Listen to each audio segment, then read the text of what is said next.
Sí, gracias. No, está bien. Gracias, secretario. Bueno, sí.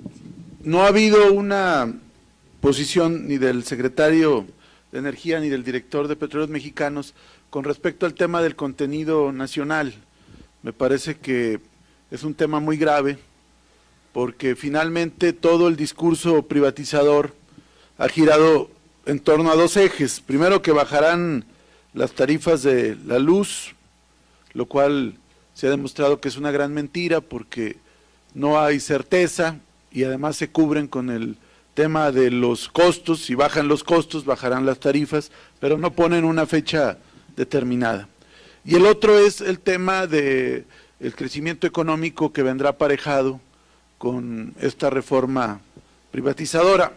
Sin embargo, lo que nosotros advertimos es que tratándose de un recurso no renovable, como es el petróleo y los hidrocarburos, los únicos que van a ganar son las transnacionales, porque hay mecanismos de fiscalización muy frágiles, muy endebles, que la propia Secretaría de Hacienda ha reconocido, y por otro lado también vemos que no hay la obligación real de que se involucre al sector productivo nacional.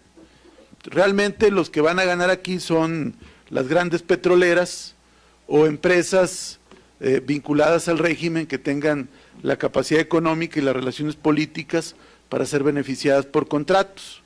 Hablamos de Slim, hablamos de algunos otros grupos que serán los jeques petroleros mexicanos ahora, asociados con las empresas.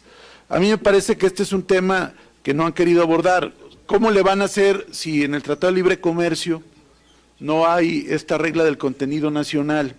Y entonces la disposición legal de hasta el 35% en el 2025, pues queda subordinada en la pirámide jurídica a un tratado internacional que está por encima de estos ordenamientos.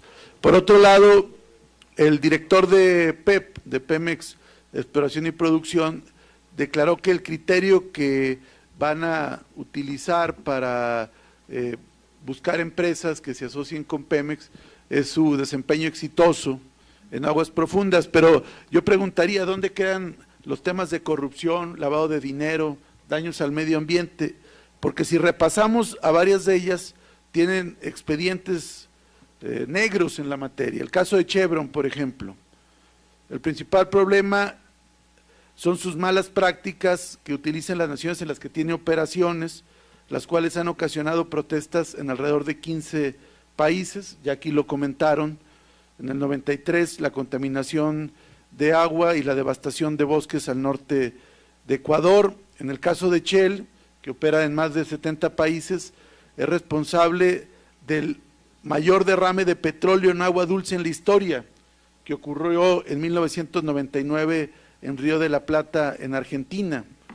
Asimismo ha sido denunciado por daño irreparable en la cuenca del río Níger en Nigeria. El caso de Exxon, que ha sido permanente fuente de escándalos de corrupción. En el 2003 los presidentes de Guinea Ecuatorial y de Kazajstán los acusaron de haber recibido beneficios para privatizar el petróleo con el afán de ser considerados para sus empresas.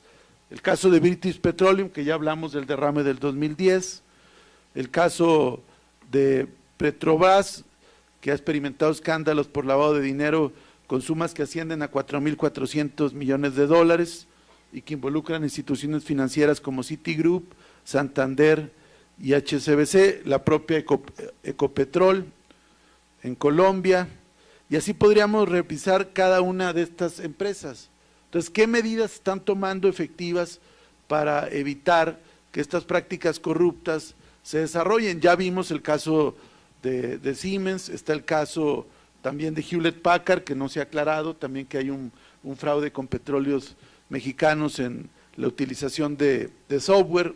Entonces vemos muy laxa los controles, porque hay un apetito de que vengan a invertir y entre comillas hacer negocios, cuando los únicos que van a ganar son ellos, cuando hay un marco regulatorio frágil y cuando hay una capacidad fiscalizadora de Hacienda también totalmente incapaz.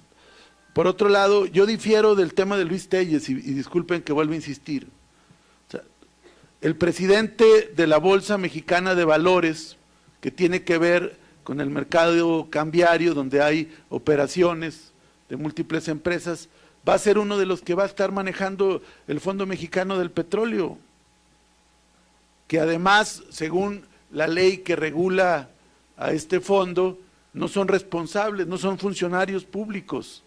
Y además hay una serie de disposiciones, creo que en el artículo 25 de esa ley, donde se establece que si toman decisiones, no son motivo de responsabilidad ni se les sancionará de los daños que ocasionan. Es decir, es la ruleta del petróleo con gente como Luis Telles. El otro personaje, Pastrana, ha estado involucrado en 2 empresas que no es por su sapiencia, su expertise, sino es por los intereses que representan. De igual manera, el representante de ICA, que es consejero independiente, y que él sí repitió, no repitió Fluvio, pero sí repite el de ICA. Es decir, hay un manoseo para beneficiar intereses privados. Nosotros por eso dudamos y nos parece también, secretario, insuficiente la respuesta en el tema de la fractura hidráulica. Ya en países como Bulgaria, como Francia, en Los Ángeles, se han decretado prohibiciones, en otros países se han decretado moratorias. Concluyo, secretario. Sí, por favor. ¿Y por qué México tiene que ser la excepción?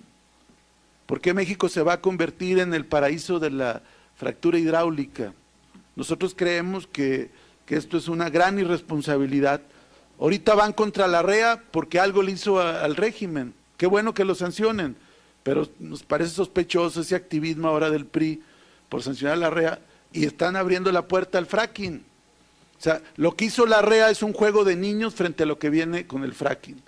Y sin embargo, con el fracking, que no pasa nada, que hay un marco internacional, y nosotros por eso quisiéramos que se profundizara, porque nosotros vamos a insistir en una iniciativa que presentamos, que es una ley general de prohibición de la fractura hidráulica, como se está haciendo ya en varios países.